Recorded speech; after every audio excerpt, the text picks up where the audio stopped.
श्लोक 11। देवान् भाव्यतानेन ते देवा भाव्यन्तु वः परस्परं भाव्यन्तः श्रेयः परं वाप्स्यथ। अर्थ, तुम लोग इस यज्ञ द्वारा देवताओं को उन्नत करो और वे देवता तुम लोगों को उन्नत करें। इस प्रकार निःस्वार्थ भाव से एक दूसरे को उन्नत करते हुए तुम लोग परम कल्याण को प्राप्त हो जाओगे। व्याख्या। इस श्लोक का तात्पर्य है कि मनुष्यों को देवताओं की पूजा और उनकी सेवा करनी चाहिए।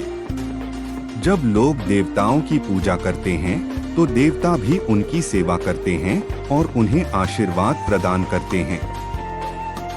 यह आपसी सहयोग और समर्थन का एक चक्र बनता है जिसमें देवता और मनुष्य दोनों एक दूसरे की भलाई के लिए प्रयास करते हैं।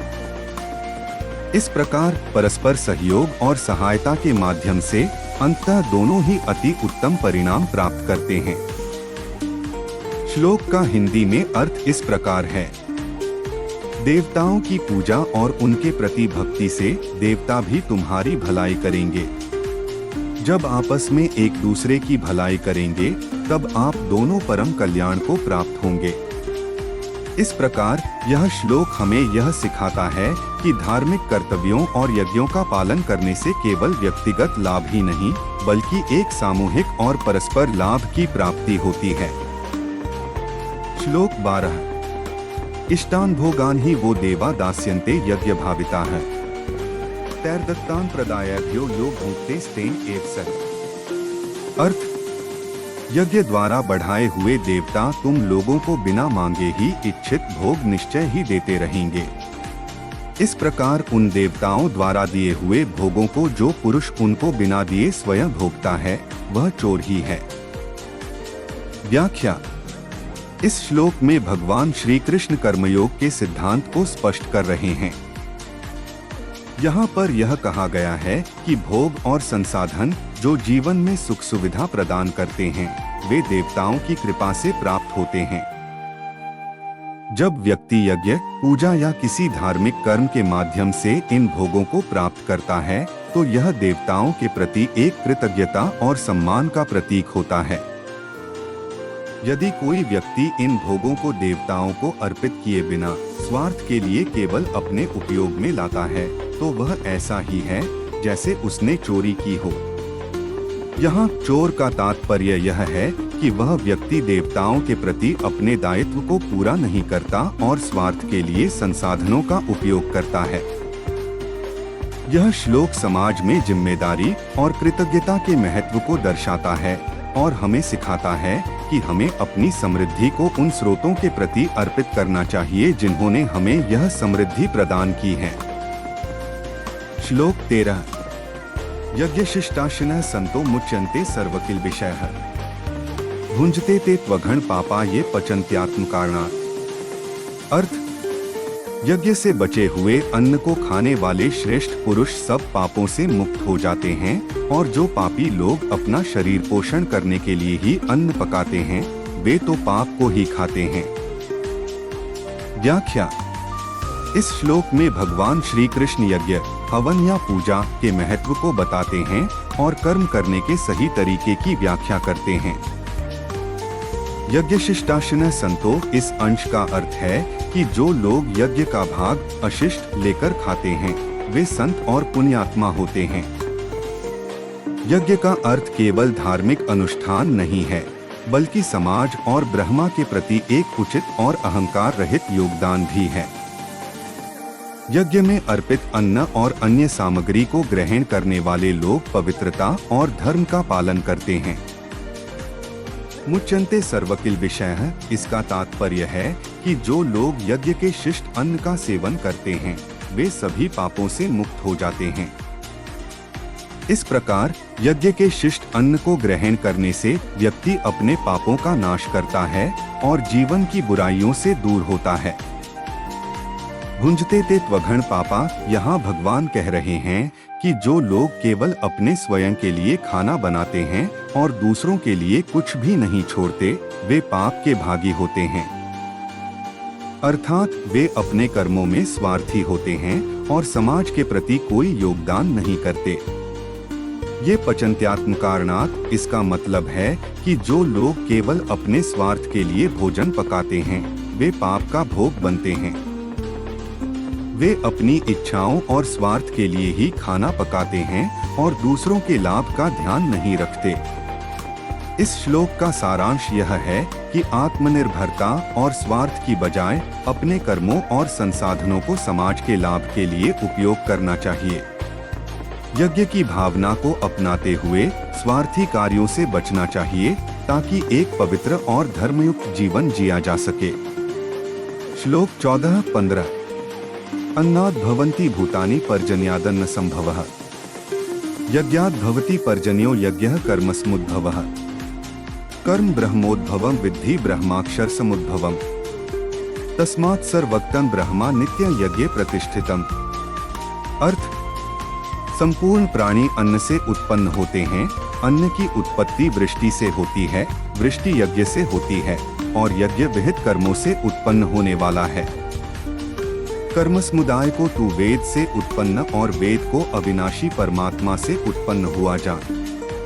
इससे सिद्ध होता है कि सर्वव्यापी परम अक्षर परमात्मा सदा ही यज्ञ में प्रतिष्ठित है। व्याख्या। इस श्लोक में भगवान श्री कृष्ण कर्मयोग के सिद्धांत को स्पष्ट कर रहे हैं।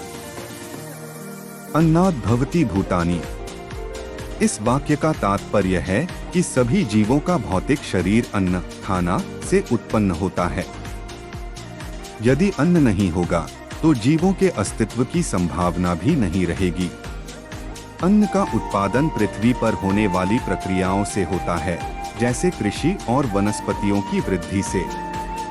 पर्जन्यादन्न संभवः, पर्जन्य वृष्टि अन्न का मुख्य स्रोत है। यदि वर्षा नहीं होगी तो अन्न उत्पादन संभव नहीं होगा।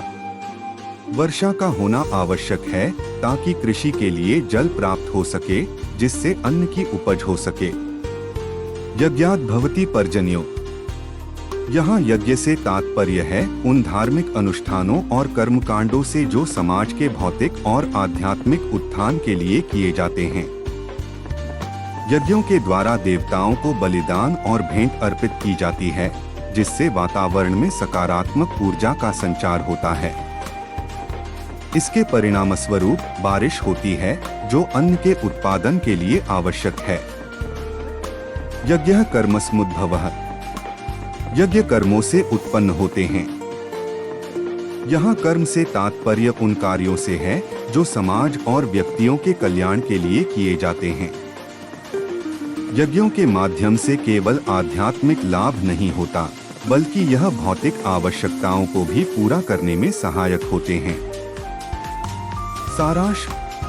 इस श्लोक के माध्यम से भगवान श्री कृष्ण यह बताना चाहते हैं कि जीवन के लिए आवश्यक सभी चीजें एक दूसरे पर निर्भर करती हैं।